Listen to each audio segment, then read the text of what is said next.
అందరికీ నమస్కారం. నేను మనుబోలు సిఆర్ఎంటి చెంచురామయ్య. ఈ వీడియో ద్వారా మన ప్రభుత్వ పాఠశాలలో కానీ ఏ పాఠశాలని చదువుతున్నటువంటి విద్యార్థులకు ఎంబీయు మ్యాండేటరీ బయోమెట్రిక్ అప్డేషన్ అనేటువంటి దాన్ని ఎవరెవరికి అవసరం, వారికి ఏ విధంగా చేయించుకోవాలనేటువంటి విషయాన్ని మీకు తెలియజేస్తున్నాను. ఈ వీడియో మీకు నచ్చినట్లయితే లైక్ చేయండి, షేర్ చేయండి, ఈ ఛానల్ను సబ్స్క్రైబ్ చేయండి. ఇకపోతే ఈ రేపటి నుండి మన పాఠశాలల్లో ఆధార్ క్యాంపులను నిర్వహిస్తున్నారు. అంటే ఇది మండలాల్లో నిర్వహించవచ్చు, మన గ్రామాల్లో నిర్వహించవచ్చు, సచివాలయంలో కూడా నిర్వహించడం జరుగుతుంది.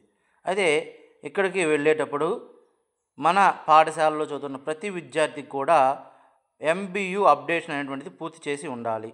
బయోమెట్రిక్ అనేటువంటిది అందరికి కూడా అప్డేట్ కూడా చేసుకొని ఉండాలి. అయితే ఈ అప్డేట్ కోసం ఎవరెవరు చేశారు, ఎవరు చేయలేదు అనేటువంటి విషయాన్ని మనకు ఎలా తెలుస్తుంది అనేటువంటి దానికోసం మనం మొట్టమొదటిగా యూడైస్ సైట్ను ఓపెన్ చేసుకుంటాం. ఈ విధంగా యూడైస్ సైట్ని ఓపెన్ చేసుకున్న తర్వాత యూడైస్లో స్టూడెంట్ మాడ్యూల్ని ఓపెన్ చేసుకుంటాం.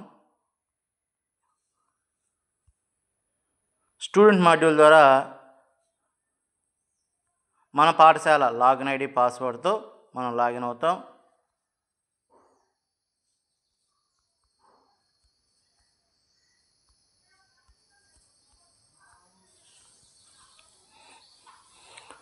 తర్వాత అకాడమిక్ ఇయర్ సెలెక్ట్ చేసుకున్నాం. ఇక్కడ లిస్ట్ ఆఫ్ స్టూడెంట్స్ అనే ఆప్షన్ సెలెక్ట్ చేసుకుంటాం. దీంట్లో యాక్టివ్ స్టూడెంట్స్ అనే ఆప్షన్ సెలెక్ట్ చేసుకుంటాం. ఈ విధంగా సెలెక్ట్ చేసుకున్నప్పుడు మన పాఠశాలలో ఉన్నటువంటి మొత్తం విద్యార్థులు ఇక్కడ మనకు కనపడడం జరుగుతుంది. దీనికి ఎదురుగా మనం ఈ విధంగా చూసుకుంటూ వెళ్ళినట్లయితే ఎవరికి ఎంబీయు స్టేటస్ అనే దగ్గర ఇలా ఉంటుంది. నాట్ రిక్వైర్డ్ అని అంటే ఈ విద్యార్థికి అవసరం లేదు. అదేవిధంగా ఎంబీయు స్టేటస్, ఎంబీయు పెండింగ్ ఇలా ఉంటుంది. ఈ విద్యార్థి కూడా ఖచ్చితంగా ఈ విద్యార్థికి మనం చేయించాల్సి ఉంటుంది. అంటే ఎవరికైతే నాట్ రిక్వైర్డ్ అని ఉంటుందో ఆ విద్యార్థికి అవసరం అయితే లేదు. అలా కాకుండా పెండింగ్ అనేటువంటి విద్యార్థికి ఎవరికైతే ఉంటుందో వాళ్ళందరి చేత కూడా మనం చేయించాల్సి ఉంటుంది. ఈ విషయాన్ని మనం అంతా చూసుకొని మనం ఆ పిల్లలకి లేదా తల్లిదండ్రులు తెలియజేసినట్లయితే వాళ్ళు సంబంధిత సచివాలయాల్లో లేదా ఆ యొక్క పాఠశాల పరిధిలో గ్రామాల్లో ఆధార్ క్యాంపులు జరిగినప్పుడు వాళ్ళు చేయించుకోవడానికి వీలుగా ఉంటుంది. ఈ విషయాన్ని ఇదే విధంగా మనం డ్రాప్అవుట్ ఈ యొక్క విషయాన్ని కూడా ప్రింట్ తీసుకొని మన పాఠశాలలో బయట అతికించినట్లయితే కొంచెం పెద్ద అక్షరాలుగా కూడా ఇది కూడా మనకు అనుకూలంగా కూడా ఉంటుంది.